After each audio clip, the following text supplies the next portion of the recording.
Bonjour à vous, alors bienvenue dans cette rediffusion de la réunion briefing des débuts de saison du Biscarrosse Olympic Planner. Alors c'est une reprise de saison un peu particulière pour les pilotes du BOP parce que nous avons fait face à un hiver très pluvieux avec des pistes qui étaient constamment inondées, fermées pour des raisons diverses. Et aujourd'hui, ça en est à 3 mois à minima sans activité de treuillage et de vol pour les pilotes. Donc la reprise va être pointue puisqu'il va falloir être particulièrement vigilant afin de pouvoir faire face à ces nouvelles séances avec des conditions d'entraînement insuffisantes. Et on va essayer de discuter ensemble pendant cette réunion sécurité d'un certain nombre de choses qui sont un peu liées à l'organisation et à la vie de la plateforme, mais aussi à la thématique du défaut d'entraînement et des bonnes pratiques pour les pilotes pour faire face à cette baisse de compétences. Alors dans ce briefing sécurité, on va voir principalement 3 thématiques. Une thématique généralité 2026, on parlera de la carte VAC qui a été revue cette année.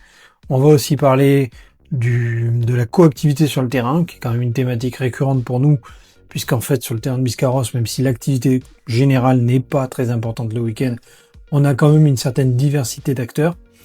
Et aussi la gestion des atterrissages multiples, qui pour nous, en planeur, est toujours un bon rappel si on se retrouve à être de nombreux planeurs à se poser en même temps. Et on parlera peut-être aussi un petit peu de la circulation au sol, si nous avons le temps. On abordera la thématique des retours d'expérience. Alors, les retours d'expérience prennent plein de formes. On va aborder la thématique des CRESAG, des REX de la fédération, et aussi, et surtout, des REX du club. Ce sera un peu plus la thématique pour cette année. L'idée, c'est qu'en fait, on doit, nous aussi, à notre niveau, enregistrer les événements, même les plus mineurs. Et c'est sur ce point qu'on va essayer de mettre l'accent aujourd'hui, avec un exemple qui mérite d'être illustré et de nous permettre de réfléchir collectivement à titre d'exercice. Et enfin, troisième thématique, le treuil, puisqu'en fait, donc, bien sûr, c'est la phase la plus impressionnante du vol, le décollage au treuil. Il y a un certain nombre de menaces qui méritent d'être repensées, révisées, étudiées régulièrement avec les pilotes. Ce sera un des points de la séance. Et on parlera bien entendu des procédures treuil du BOP.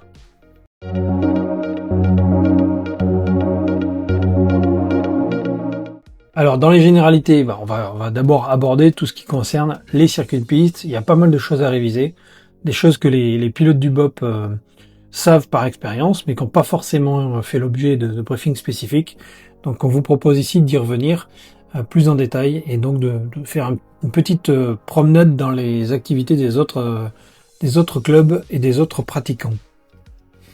Alors, un petit mot déjà sur le circuit de piste de l'aérodrome. Bon, le circuit de piste de l'aérodrome de Biscarrosse est relativement classique, puisque déjà, de base, les ventes arrière et les étapes de base et finales sont à peu près dans l'axe. La seule particularité, vous la voyez sur la partie violette, sur les flèches violettes là, qui sont sur les montées initiales. Les appareils au décollage, motorisés bien entendu, sont tenus de faire une inflexion de trajectoire. Donc pour éviter le quartier de la hit quand on décolle en 0,9, inflexion de trajectoire au cap 70 dans le nord de l'axe de piste. Et pour le décollage 27, on est amené à faire une inflexion de trajectoire au 250 qui nous permet d'éviter le quartier sensiblement au nord-ouest du terrain, ce qui est assez proche. Donc la conséquence pour nous en planeur, elle est assez simple, c'est qu'en fait, il y a quand même un risque de rencontrer des aéronefs quand on se trouve situé approximativement sur notre zone de perte d'altitude pour l'atterrissage 27, qui se trouve à peu près dans l'axe du vent traversier d'un appareil qui aurait dégagé vers le sud à l'issue de sa montée initiale. Donc notamment vigilance avec les ULM qui ont souvent des rapports poids-puissance assez favorables et qui montent assez rapidement. On dit qu'ils grimpent aux arbres, c'est une réalité. Donc faut pas s'étonner et au contraire faut anticiper qu'un appareil en montée initiale virant au vent traversier peut se retrouver à proximité de notre zone de perte d'altitude. Alors deuxième point, quand on est en finale en planeur, on est sur un circuit de piste qui est un petit peu plus court que le circuit avion, on est plus rapproché et donc quand on se présente en étape de base, on est susceptible de voir arriver un avion sur la finale. Donc c'est du bon sens de vérifier, en regardant à l'extérieur de son circuit de piste, s'il n'y en a pas un appareil qui arrive, et éventuellement de se resignaler à la radio pour pouvoir le sensibiliser au fait qu'il risque d'être amené à faire une remise de gaz. Donc il y a aussi un risque de croisement du circuit hydro ULM, donc qui est un circuit très particulier, assez court, qui permet à un ULM d'arriver directement de l'hydrobase en longeant la bordure de la forêt perpendiculairement à la 3113. Et on a également un départ hydro qui se fait dans l'autre sens et qui lui peut venir également interférer avec les circuits de piste. Donc il faut être vigilant quand on entend une activité hydro-ULM. Il peut y avoir un risque de croisement avec la trajectoire de ces appareils-là, notamment si on utilise la piste 31. Survol de l'hydrobase également et vite en dessous de 500 pieds, c'est un rappel, c'est pas forcément quelque chose de très gênant pour les planeurs. C'est peu probable qu'on interfère avec eux, mais c'est bon de le rappeler. Une petite information aussi que les pilotes n'ont pas forcément facilement avec l'accès à la carte VAC classique, puisqu'en fait les circuits de piste que l'on présente sur le circuit ULM sont identifiés exclusivement dans un protocole d'accord qui est signé avec les riverains et les usagers de la plateforme, ainsi que la Comcom. Donc sur ce document, il est indiqué qu'il existe des circuits de piste réservés aux ULM, qui sont pas forcément figurés sur la VAC, mais qui par ailleurs comportent aussi un circuit basse hauteur qui passe à l'intérieur de l'emprise de l'aérodrome. C'est le circuit marqué en rose sur la carte, et on voit qu'il passe de façon assez rapprochée sur le terrain, et donc il peut largement interférer avec nos circuits planeurs. Donc là c'est la même chose, quand on entend un ULM s'annoncer sur un circuit basse hauteur, il est important de bien ouvrir l'œil ainsi que de se signaler et au besoin de lui faire un rappel sur notre position et nos intentions. En cas de difficulté à rejoindre le circuit publié, ce qui peut arriver en planeur, pour des raisons de sécurité, on peut être amené à décider de ne pas réaliser un circuit tout à fait standard. Et donc c'est toujours plus logique d'opter pour une solution plus sécurisante que d'adopter le circuit standard quand on s'est fait surprendre en planeur. Encore une fois, ça peut arriver, même si notre objectif c'est toujours de respecter au maximum les circuits publiés. Mais si on n'est pas en mesure de rejoindre en sécurité le début de vente arrière, on a toute une panoplie de possibilités et de variantes pour adapter le circuit de piste.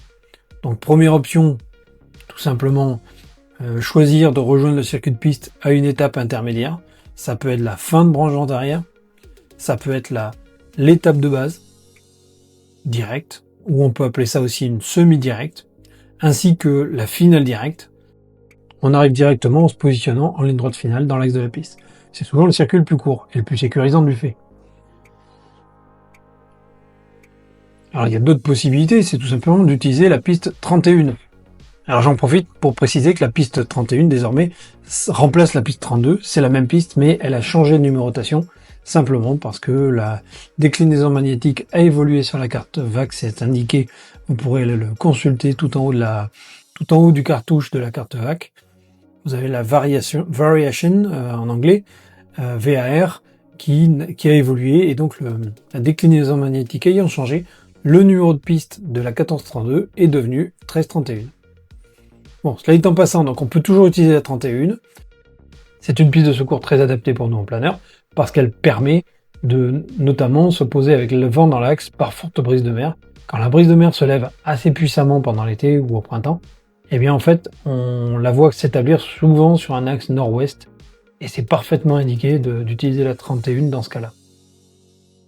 Alors donc, qu'est-ce qu'on peut dire à la radio quand on est en circuit adapté? On va dire Biscarrosse Planeur Fox Oscar Papa, j'intègre le circuit de piste en base 09 ou 27 dans 1, 2, 3 minutes selon notre capacité à planifier l'intégration. Biscarrosse Planeur Fox Oscar Papa, j'intègre le circuit de piste en longue finale 27, par exemple 27. Donc là, ça veut dire que je ne suis plus en mesure de rejoindre une branche supplémentaire du circuit de piste, la finale directe s'impose à moi. Là, ça veut dire que je suis en fait tout simplement sur un plan de finesse 10 à une altitude assez faible, inférieure à 300 mètres. Alors, ça peut être des fois le cas quand on s'est fait avoir, qu'on n'a pas surveillé son altitude et qu'on se retrouve un peu bas dans le secteur nord de Parentis. Bon, bah là, il faut pas chercher à prendre de risques. Effectivement, il vaut mieux s'intégrer en finale directe. Pour autant, bien sûr, c'est à éviter, si on le peut.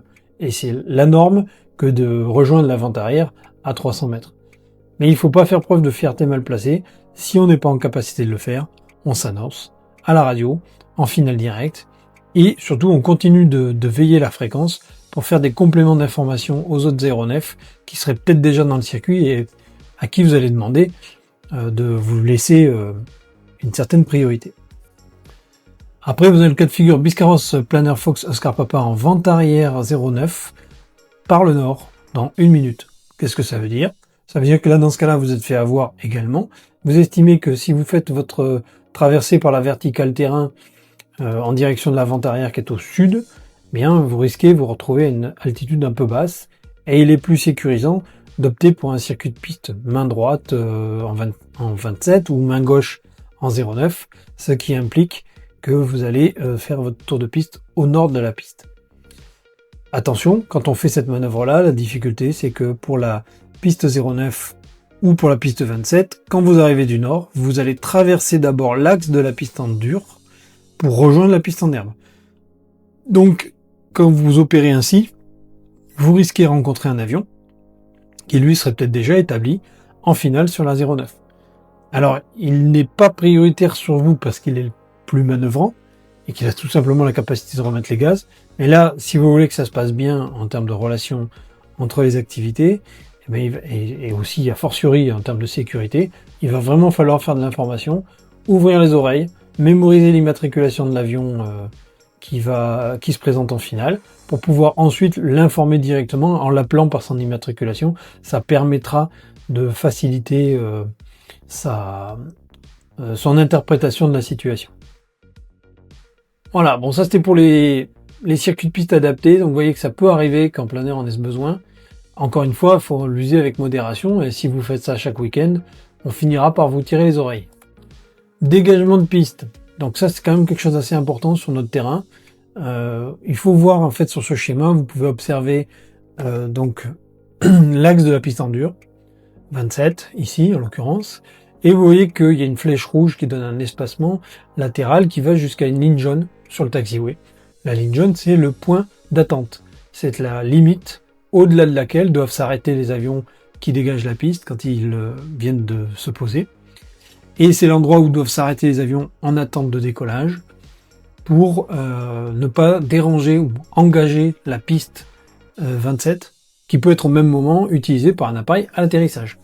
Donc pour que l'atterrissage se passe dans de bonnes conditions, il faut des dégagements latéraux afin d'assurer la sécurité si l'appareil perdait un peu le contrôle. Il ne percutera pas d'obstacle, il aura toujours un terrain relativement dégagé, assez sécurisant en cas de perte de contrôle.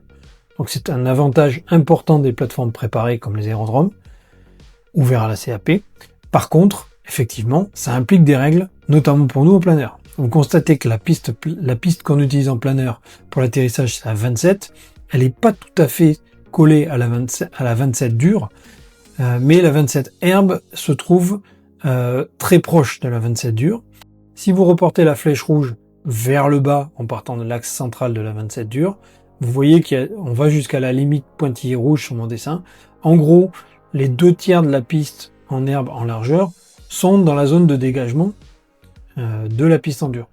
Donc si on veut éviter des complications avec des aéronefs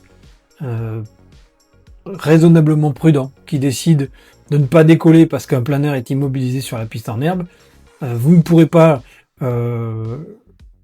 vous dédouaner du fait que vous l'avez gêné si vous n'êtes pas au moins à 75 mètres, comme on le voit sur le schéma, dans le sud. C'est-à-dire, en gros, que vous avez légèrement dégagé en douceur votre axe d'atterrissage pour glisser vers le tiers sud de la piste en herbe. Voilà, donc on ne sort pas de la piste sur l'élan, c'est pas ce qu'on conseille. On propose juste d'infléchir légèrement la trajectoire pour se rapprocher du bord sud de la piste.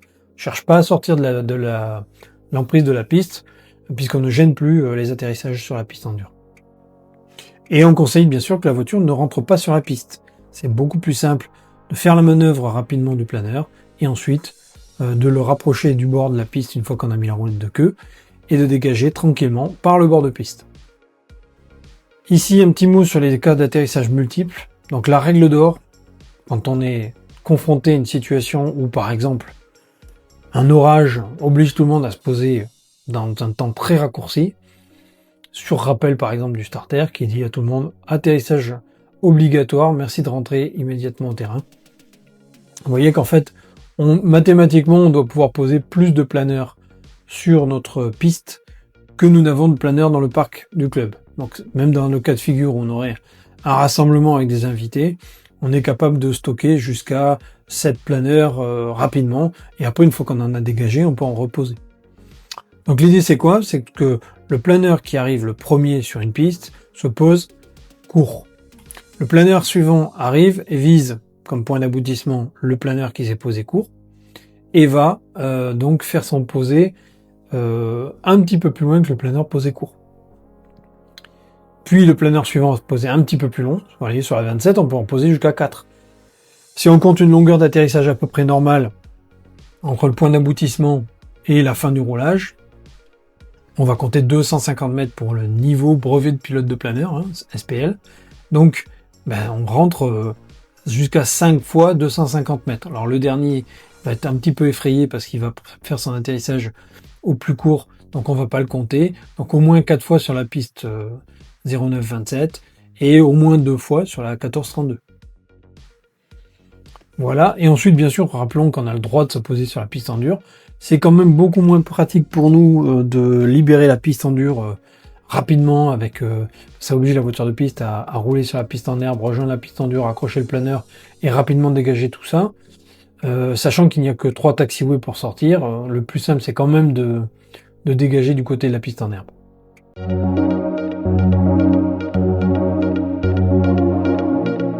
Voilà, maintenant on va parler un petit peu du treuillage, qui est le deuxième bloc de cette séance de rafraîchissement de mémoire. Donc les thèmes intéressants au treuillage, pour nous, ça va être notamment la gestion des risques de conflit avec les autres aéronefs. On rencontre souvent des petites frictions, on va dire, avec certains usagers, souvent des usagers déjà pratiquants sur le terrain, mais quelquefois ce sont des usagers qui arrivent de l'extérieur et c'est beaucoup plus légitime qu'ils soient mal préparés à la difficulté de gérer notre activité, notamment le fait qu'un aéronef va décoller avec un grand câble jusqu'à 1500 pieds au-dessus du sol.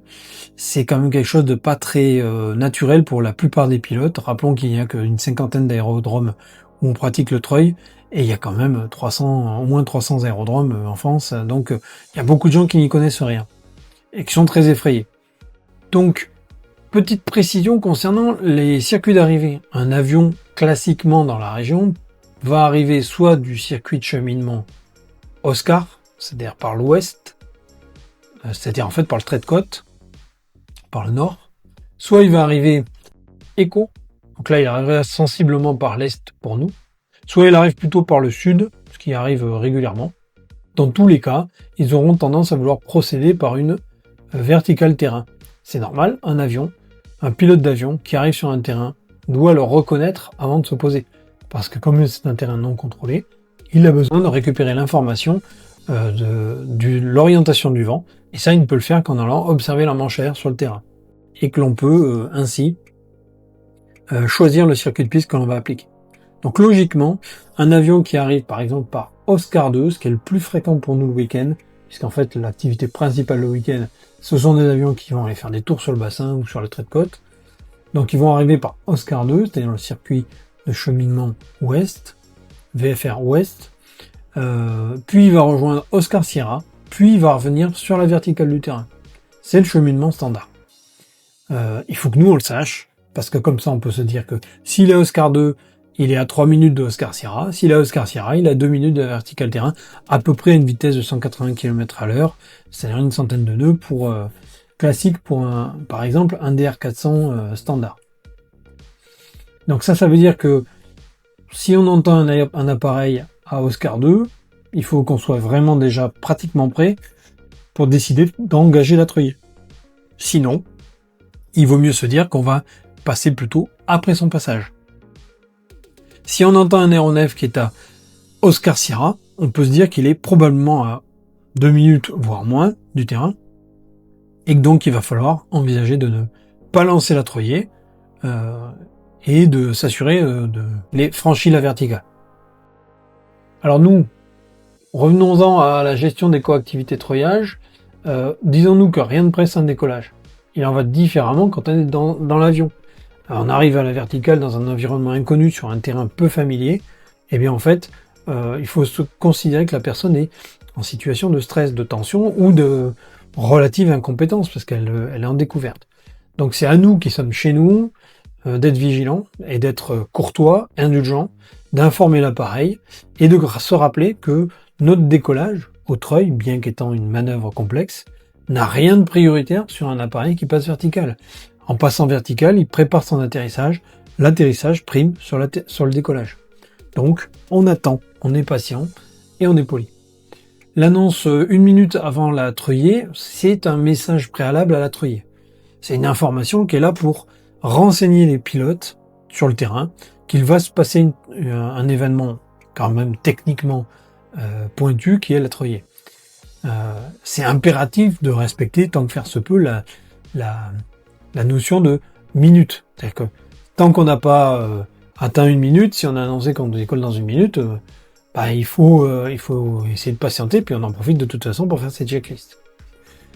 Si l'appareil qui passe à la verticale, il faut refaire le message annonçant la treuillée imminente ou donner des précisions. Par exemple, Fox X-Ray si c'est un appareil quelconque, du treuil ou du Fox Hotel Sierra, vous avez reçu l'information sur la treuillée imminente. Vous confirmez que vous contournez le terrain par l'ouest ou par l'est. Si c'est pas le cas, on diffère. S'il nous confirme et qu'il a l'air sûr de son coup, qu'il annonce quelque chose, qu'en regardant là où il s'annonce, vous voyez bien un aéronef qui est en train de passer, ça lève le doute. Dans ce cas-là, vous pouvez envisager de lancer quand même votre treuillée si vous êtes certain du contournement de l'avion. Les incidents de treuillée. Donc ça c'est important quand même d'en reparler. Là on parle plus des procédures treuil, on parle beaucoup plus là de la thématique de l'effet de surprise pendant les treuillées. Donc on s'y entraîne régulièrement. Peut-être qu'on pourra faire des révisions cette année lors des exercices de reprise de vol. Rappelons-nous, on a 3 cas de figure, grosso modo. Soit on a une casse à faible altitude du câble. Alors, bien sûr, il y a le cas de figure où on a une aile qui touche, on a la main qui tient la poignée jaune. Si on constate qu'une aile touche, on largue tout de suite. Pas besoin de réfléchir, ça doit être un réflexe conditionné. Donc ça, c'est le point 0, il n'est pas cité dans ces cas de figure-là. Premier cas de figure sur le schéma, vous voyez qu'au décollage, le planeur se trouve donc à une altitude au point 1 relativement faible, avec une pente de montée relativement peu cabrée. On est inférieur à une vingtaine ou une trentaine de mètres. Eh bien, on va se poser droit devant et on pourra envisager probablement de se poser sur la mini-piste devant soi, c'est-à-dire la mini-piste qu'on était en train d'utiliser pour le décollage. Si on a faible hauteur, ça va passer, il n'y a pas d'inquiétude à avoir. Donc 2 mini-pistes font chacune 500 mètres et elles sont séparées à peu près un peu plus de 500 mètres entre les deux. Donc si on réfléchit bien, la zone dégagée devant nous, elle est très importante parce qu'en fait, même entre les 2 mini-pistes, la zone qui est marquée en gris sur le schéma en haut à droite, c'est une zone qui n'est pas une zone de piste à proprement parler, mais c'est quand même régulièrement tondu. Le chemin de halage des câbles est pas trop défoncé, donc on peut y poser une roue. On va peut-être se faire un peu secouer, enfin une petite vérif sur la machine après, mais ça devrait se passer sans encombre, et ça s'est déjà passé d'ailleurs. Dans le cas de figure où on est au point 2, c'est-à-dire où on est monté un peu plus, on a dépassé les 100, voire 150 mètres, il faut pas s'inquiéter, on a toujours de la place devant. Donc au point 2, on est à une altitude qui permet normalement, après casse du câble, manche secteur avant, reprise de vitesse, atteinte de la vitesse optimale d'approche, bilan de hauteur, on voit 150 mètres.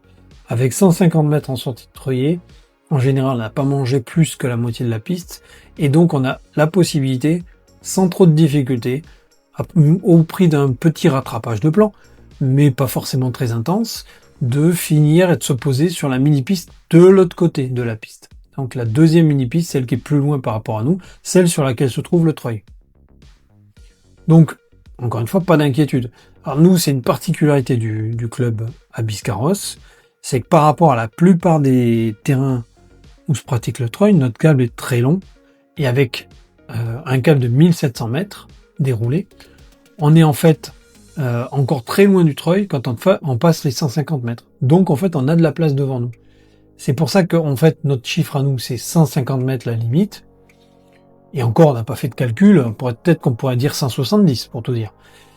Mais ça nous permet d'avoir une marge de manœuvre plus importante pour choisir l'option droit devant. Et l'option droit devant est quand même la plus simple, la plus sécurisante, celle qui évite d'avoir un dilemme. Donc encore une fois, entre 100 et 150 mètres, on pourrait choisir l'option 2 ou l'option 3, mais si on a le moindre doute, on prend l'option 2, c'est-à-dire droit devant sur la mini-piste en face. Et on utilise les aérofins en fonction de la hauteur devant soi. Il est évident que quand le câble casse au point 2, on a déjà beaucoup plus cabré, et il va falloir plus fortement agir sur le manche en avant pour rapidement remettre l'assiette convenable pour pouvoir récupérer sa vitesse. Et enfin, si on a le passage du 150 mètres, on fera un circuit de piste adapté.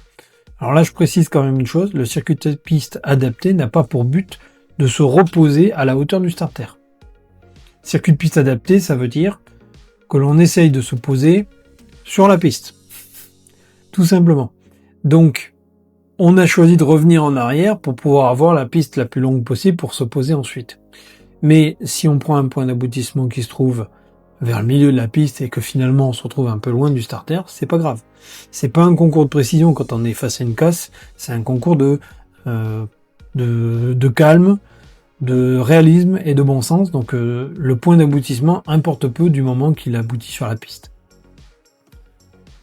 Il faut pas virer trop tardivement pour aller chercher un point d'aboutissement très en amont de la piste, parce que sinon on risque de toucher d'une aile sur un obstacle. Donc vraiment c'est le truc à éviter. On est quand même sur des circuits de piste basse hauteur. Un autre sujet très important dans les procédures treuil, c'est le rôle de l'aide au décollage, qui est un point essentiel de la sécurité du vol. Alors ça, c'est une vérité qui est déjà énoncée par la Fédération française de vol en planeur, mais il est vrai qu'à Biscarrosse, on se singularise parce ça étonne un petit peu les gens qui viennent apparemment chez nous. C'est des expériences remontées et des témoignages que nous avons eu. Notre procédure pour l'aide en piste est assez bétonnée, verrouillée et présente tout un tas de sécurités qui viennent apporter de l'aide, une aide très sérieuse au pilote dans sa préparation. Donc un petit rappel de base, l'aide, celui qui va venir tenir l'aile, accrocher le câble, etc., ne doit pas quand même déranger le pilote. Et au contraire, il doit garantir son calme avant le décollage. La préparation avant le vol, c'est un moment de refermeture du pilote sur lui-même pour qu'il puisse se mettre dans sa bulle de contrôle, sa bulle de sécurité, de concentration. Donc très important, ne pas déranger ou distraire le pilote. Quand on est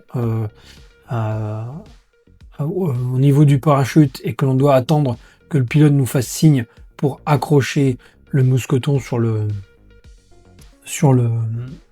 bout du câble, sur le bout du parachute, et bien en fait, il faut être patient. Il faut pas chercher à presser le pilote en lui disant allez, bon, t'es prêt? Non, c'est pénalisant pour le pilote. Il faut savoir attendre, lui laisser le temps de faire ses checks, et quand il est prêt, il vous fait signe du pouce ou de la main en montrant les doigts qui s'accrochent pour vous montrer les anneaux.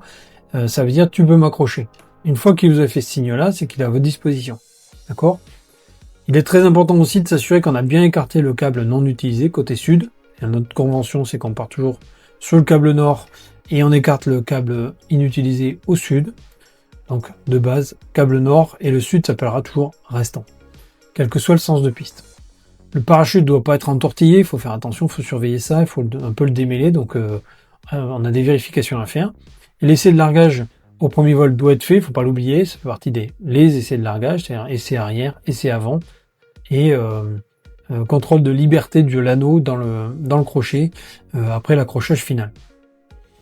L'anneau toast, donc il faut pas se tromper, puisqu'en fait on sait que les anneaux peuvent éventuellement être confondus et on peut se tromper de type d'anneau.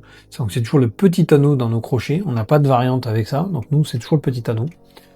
On prétend l'avançon, c'est-à-dire en fait la portion qui est marquée devant le planeur sur le schéma, c'est l'avançon, le parachute, plus les suspentes du parachute doivent être tirés dans l'alignement du planeur, bien tendu, pour que tout ce qui est caché plus ou moins par le nez du planeur soit à coup sûr prétendu. Ce qui fait que le pilote du planeur ne jugera que la boucle qui se trouve après, que celle que vous allez accrocher à l'avançon et au parachute au moment où il vous fera signe. Ça, c'est pour faciliter la visualisation du pilote au moment de la tension du câble sans qu'il y ait de doute. On a eu des cas, ça peut faire des sauts, faire des largages intempestifs ou des à-coups au moment du départ. Donc il faut être rigoureux là-dessus. Donc la particularité de notre procédure, c'est que quand le pilote fait signe qu'il est prêt, qu'il a fini son CRIS, il fait signe à l'aide, qui va accrocher le fusible, et ensuite il va venir faire son rapport de sécurité au pilote. Donc ça c'est une phase importante. Il va lui dire tu es accroché sur le câble, et il précise nord, sud ou restant. Alors non, normalement, comme je l'ai dit, c'est nord ou restant. C'est un cas exceptionnel si on doit travailler sur le câble sud et préciser que c'est le sud et non le restant, ça veut dire qu'il y aurait un nord qui serait en attente au nord de la piste, ce qui n'est pas le standard. Ensuite, il lui précise tu es sur le fusible bleu ou brun, ou rouge, comme on préfère. Il n'y a personne dans l'axe, c'est-à-dire en fait personne dans la zone devant toi pour le décollage. Pas d'aéronef qui se précise, ou qui vient de décoller, qui sera encore un petit peu près. La verrière est fermée, ou si elle n'est pas fermée, lui préciser qu'il a encore sa verrière ouverte devant et derrière, par exemple, si c'est un biplace. On vérifie visuellement sur la position de la poignée, sur les ailes, que les aérofins sont fermés, verrouillés, on le précise. On confirme qu'il n'y a pas de roulette de queue, qu'il n'y a pas d'appareil dans le circuit derrière, ou alors on donne une information sur la position des aéronefs. Ensuite, quand l'aide a fini son rapport de sécurité, il se dirige vers l'aile et soulève l'aile pour mettre le planeur horizontal. Donc là, dans cette situation, comme on est accroché, on considère que l'atreillé peut partir malencontreusement à tout instant et qu'il faut être vigilant. Le pilote a déjà la main sur la poignée jaune, même s'il n'a pas fini, même s'il n'a pas fermé sa verrière. Il est prêt à l'éventualité de devoir larguer. Et l'aide, lui, est prêt à tenir l'aile, se trouve en arrière du bord d'attaque, pour pas se prendre l'aile dans le corps si il y a un décollage intempestif. Et bien sûr, l'aide doit regarder le décollage. C'est important d'observer ce qui se passe pendant le décollage, soit pour alerter s'il y a un problème, genre les aérofreins sont restés ouverts, soit pour tout simplement pouvoir faire un retour au pilote en lui disant attention, t'as dû tirer un petit peu fort aujourd'hui, il faudrait que tu adaptes ta rotation pendant la prochaine treuillée. Alors toutes ces consignes, là elles sont pas tout à fait nouvelles, vous pourrez les trouver dans le manuel des opérations du club. Donc c'est un document qui est peut-être un peu copieux, qui fait une 40aine de pages. Tout n'est sans doute pas à conserver, on va sans doute le revoir dans les mois ou les années qui vont venir. En tout cas, pour l'instant, c'est notre Bible et vous trouvez toutes ces informations dedans. Vous trouvez aussi toute la liste des habilitations des pilotes, des treuilleurs, des instructeurs et notamment des pilotes en l'absence d'un instructeur.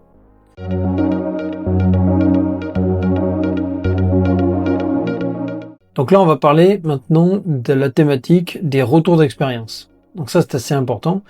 On va rapidement présenter comment on accède à ces documents qui sont disponibles et accessibles depuis le site internet du club. Pour accéder à la documentation du club, il faut aller sur le site internet du club, dans l'espace pilote. Vous allez trouver dans Sécurité aérienne, une page qui vous présente l'organisation de la sécurité au sein du club, notamment le contact de notre médiateur de la sécurité, Eric, ainsi que tout un ensemble de renseignements sur l'organisation de la sécurité au sein du club, et enfin, donc, des liens vers les différents outils de reporting sécurité, les CRESAG, les REX FFVP, les REX Club. Pour retrouver cette formation, au passage, vous pourrez la trouver dans cours et présentation, dans l'espace membres. On passe à présent sur le dernier bloc de cette session, On va parler donc des CRESAC, des REX FFVP et des REX Club. Alors donc, particulièrement cette année, on va mettre l'accent sur la politique sécurité du club et notamment l'esprit de la culture juste au sein du BOP. Qu'est-ce qu'on appelle la culture juste ? C'est le fait qu'une personne qui aurait commis une imprudence, une erreur, ou simplement aurait pressenti l'arrivée imminente d'une situation dangereuse, mais qui ne s'est pas produite, mais qu'elle a imaginée, peut faire une remontée d'expérience sur le sujet à travers un outil relativement simple d'enregistrement qui pourra passer soit par le biais de la fédération, soit par le biais du club, soit carrément par le biais de l'aviation civile. Quand on fait ce genre de démarche, on partage des expériences et on développe le sens de l'air des pilotes, les connaissances en matière de sécurité, notamment opérationnelle, et le partage d'expériences, ce qui est important et ce qui a une vertu pédagogique essentielle en matière de sécurité. Ça passe par la participation active aux réunions sécurité comme celle-ci, bien entendu, mais aussi des lectures d'informations diffusées au sein du club, et donc on essaie de vous relayer un maximum d'informations pertinentes dans le cadre de nos activités qui sont communiquées par la fédération ou par l'aviation civile. Et également, on peut spontanément consulter des communications de ces organismes, FFVP et DGAC, à travers leur site internet, mais aussi on peut le conseiller la source du bureau enquête analyse, qui est bien sûr la référence en matière d'analyse de sécurité pour des analyses beaucoup plus pointues. Donc le pilote qui vole en confiance vis-à-vis de l'organisation, il sait qu'il n'aura pas de sanction qu'il guette s'il commet une erreur, une imprudence involontaire, ou même s'il y a un accident avéré. Il remontera l'incident et il sera forcément reconnu pour cet effort. On va en parler juste après, puisqu'avec un exemple, on verra qu'il y a matière à reconnaître les efforts. Ne seront sanctionnés que les erreurs commises intentionnellement ou dissimulées. Donc on n'a pas intérêt à dissimuler. Donc les REX FFVP, donc je vous rappelle quand même que vous avez à votre disposition sur le site internet de la Fédération de vol à voile, dont vous avez le lien ici, une base de données de retour d'expérience qui viennent de tous les clubs de France et qui collationnent l'ensemble des itérations, souvent d'un même incident. Nous, l'année dernière ou il y a 2 ans, nous avons remonté un incident lié à des aérofreins qui étaient ouverts au décollage au treuil.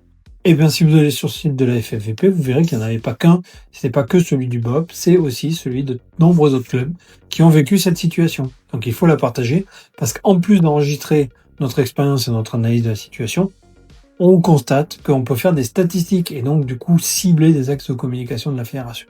Les problématiques du moment en matière de sécurité, elles ont été plutôt travaillées pendant l'hiver dernier, lors de réunions de sécurité, de séminaires de sécurité. Donc il y a eu des remontées qui ont été faites, d'interprétation des stats, et donc ce que l'on constate, c'est qu'il y a quand même 50% des accidents qui se produisent à l'atterrissage. Et pour la moitié de ceux-ci, c'est-à-dire 25%, c'est lors d'atterrissage en campagne. Donc l'atterrissage en campagne est quand même une situation qui, bien que beaucoup moins fréquente que l'atterrissage sur aérodrome, malheureusement se passe statistiquement beaucoup plus souvent mal. On a quand même 50% des règles qui concernent le décollage. Alors attention, juste avant on parlait des accidents, 50% concernent l'atterrissage, et pour ce qui est des retours d'expérience, c'est 50% qui concernent le décollage. Visiblement, il y a quand même moins d'accidents lors du décollage. Par contre, il y a beaucoup de presque accidents qui sont constatés au moment du décollage. C'est ça que ça veut dire. Donc ça veut dire que ces 2 phases-là sont quand même les principaux noyaux durs de nos séquences de vol. Et donc il faut être particulièrement vigilant, notamment pour notre début de saison. Donc les thématiques sur lesquelles ces analyses on incite à être vigilant, le respect des procédures et des vérifications, ce que nous avons intérêt à faire particulièrement en début de saison, car nous sommes peu entraînés et peu vigilants. L'organisation de piste, donc ça c'est quelque chose qui va pour nous être essentiel sur les premières séances de vol. L'entraînement minimum à surveiller, et ça bien entendu, là-dessus on est vite fixé, on a un faible entraînement en ce début de saison. Et ainsi que la pression temporelle et des objectifs. Là, c'est très important de ne pas se mettre la pression, de prendre beaucoup son temps sur les premières séances de vol, le reste du temps aussi, particulièrement sur les premières séances de vol, car c'est là que nous sommes le moins entraînés. À présent, je vous propose de synthétiser tout ce que l'on a balayé jusqu'à maintenant à travers un exemple bien réel, d'un retour d'expérience qui a été collecté au niveau du BOP. Donc c'est un REX interne du club. C'est un événement qui s'est produit pendant l'été et vous allez voir que les faits sont assez détaillés et donc le travail du pilote en termes de règles, ça a été bien fait et vous allez pouvoir maintenant vous pencher sur l'étude de cas. L'objectif, c'est de répondre à quelques questions, de commenter ce Rex. Alors, quels sont les points clés que l'on observe dans ce récit? Quelles sont les causes que l'on peut identifier à l'incident qui s'est produit? Et quels sont les enseignements que l'on peut en tirer? Et quelles préconisations on va pouvoir faire pour la bonne gestion du club? Allez, je vous lis un peu le texte de cet événement. Salut Eric, j'espère que tu vas bien. J'aimerais te faire un Rex sur un incident qui s'est passé pendant la séance du 2 août 2025. Donc le déroulement en effet, je prends place à bord du LS1 et me prépare à la treuiller comme à mon habitude. Arrive le moment du tendu, le planeur se met à rouler. Mais il y a très peu de puissance au treuil, comme ça peut arriver de temps en temps. Le planeur commence à tanguer. Alors là, je pense qu'il y a une petite erreur dans le terme, c'était pas tanguer qui voulait dire, probablement avoir du roulis, et à dévier de sa trajectoire. J'applique donc une petite correction, trop peu avec le recul, en pensant que le treuil va mettre plus de puissance quelques secondes plus tard et que ces petites corrections avec l'augmentation de vitesse suffiront à remettre le planeur sur le bon axe. Mais le temps passe, le planeur continue à rouler sans se remettre sur le bon axe et continue à tanguer, probablement rouler. À un moment, j'entends clac. Sur le moment, je n'ai aucune idée de quoi le bruit peut provenir. Un trou, l'avançon qui tape contre le fuselage ou dans le crochet. Je décide donc de larguer et annonce stop treuil à la radio, puis je m'arrête sans encombre quelques mètres plus loin. Donc après, il donne son analyse. Facteur ayant pu mener à cet incident, forte chaleur, éprouvante pour le corps et l'esprit, autant côté pilote que du côté treuil. Peu d'expérience pour ma part sur le LS1, plus un long moment que je n'ai pas volé avec. À noter qu'on a refait une treuillée par la suite qui s'est déroulée normalement. Donc voilà, quelques éléments. Je vous laisse réfléchir et méditer sur ce Rex. Essayez de répondre à ces questions. On interrompt pendant 5 minutes la présentation. Vous potassez, vous faites vos conclusions. Et après, on va pas pouvoir discuter puisque c'est une rediffusion. Mais vous allez pouvoir voir une interprétation que je vous ai concoctée sur ce texte. À tout de suite.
Allez, on se retrouve pour l'analyse de ce Rex. Donc, moi, les commentaires que je voulais vous proposer, c'est pas uniquement des recherches de causes techniques et également basées sur qu'est-ce qui a pu dysfonctionner. Mais la première remontée d'expérience que je vais faire autour de ce Rex, c'est que nous sommes dans un club où on apprend en s'acculture cette méthode de la culture juste et des expériences partagées. Donc, c'est une bonne chose. C'est en quelque sorte le premier véritable Rex bien constitué qui a été fait au sein du club et je tiens donc à le mettre en avant. Sur la remontée de ce Rex, qu'est-ce qui est dit? Le pilote, tout simplement, il a pensé à faire une remontée, c'est déjà pas mal. Il a contacté l'animateur sécurité, c'est le bon réflexe. Il a cherché spontanément à faire un débrief de son vol et une recherche des causes. Et puis à les partager. C'est un des fondamentaux du TEM, ce qu'on appelle le TEM, c'est-à-dire la gestion des erreurs et des menaces en français. Sur les aspects techniques, ici c'est un exemple assez caractéristique de mou dans le câble avec une boucle de rétroaction. Alors qu'est-ce que c'est ça, une boucle de rétroaction? C'est que le treuilleur il a peut-être des fois tendance à tirer mollement sur la poignée, peut-être aussi lié à des raisons liées à la température. Et le planeur, si le planeur ne cabre pas et n'offre pas de résistance, la pression ne va pas monter. Il y a une forme de régulation sur le treuil qui fait que la tension augmente s'il y a de la résistance qui s'applique. Donc si le planeur n'offre pas une légère résistance en cabrant, et donc en opposant une force de freinage par son aérodynamique, le treuil n'enverra peut-être pas la sauce. Donc le treuilleur, il a peut-être hésité, et lui-même, il a hésité à envoyer la sauce, voyant que la pression ne monte pas, et le planeur, de son côté, il cabre pas non plus, parce qu'il n'a pas envie de se mettre en difficulté. Et donc par cette boucle de rétroaction, classiquement, la treuillée n'est pas complète. Donc à force, en général, le câble passe derrière le crochet et ça largue tout seul. Ici, on n'est pas sûr que ce soit le pilote qui est largué. Même s'il dit avoir largué, il y a eu un clac avant. Donc ce clac était peut-être déjà le largage qui était anticipé. L'indice, quand même important, c'est la température. Alors là, c'est nécessaire de se pencher sur cet indice. Là, la température, elle peut aggraver la situation. Alors que déjà, la longueur de décollage du planeur, même si c'est au treuil, elle diminue les performances aérodynamiques du planeur et la performance aussi du moteur ainsi que du circuit hydraulique. Donc au final, tout est un peu moins puissant quand même. Et le décollage se fait plus péniblement. Côté treuil, regardez le planeur, très important, ça c'est vraiment une consigne qu'on en donne, et pas le manomètre. Donc attention, alors on n'accuse pas le pilote du treuil d'avoir fait cette erreur, mais c'est l'occasion de le rappeler. Quand on est dans le treuil, ce qui est important, c'est de s'assurer que le planeur se comporte normalement, pendant notamment les premières phases du lancement, tant qu'il n'est pas dégagé du sol et en phase de montée, on regarde le planeur et on ne regarde pas le manomètre. D'autant qu'en plus, le manomètre dans ce démarrage de treuillé a des moments de variation importante dus en fait au changement de configuration du planeur qui vont faire changer la pression du circuit hydraulique.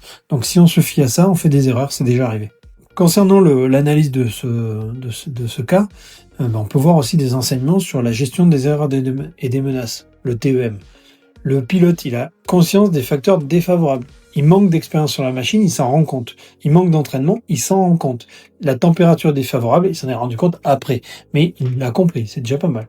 Donc ce qui est intéressant, c'est de faire une analyse des menaces avant chaque vol pour pouvoir préparer la suite et se préparer aux éventualités qui peuvent apparaître. Il aurait pu effectivement se sentir plus préparé sur ça s'il y avait réfléchi. Par ailleurs, on ne peut que le féliciter du fait qu'il ait fait une analyse a posteriori. Quand on a réalisé un vol, même un vol qui semble s'être bien passé, il est important de le rebalayer a posteriori quand on est au retour chez soi, pendant le trajet en voiture. On se refait le vol en se disant quels sont les incidents qui sont produits, est-ce que j'ai bien géré toutes les menaces, est-ce que j'ai réagi convenablement à chaque menace, et est-ce que je pourrais faire mieux la prochaine fois. Ça, c'est la démarche même de la gestion des erreurs des menaces.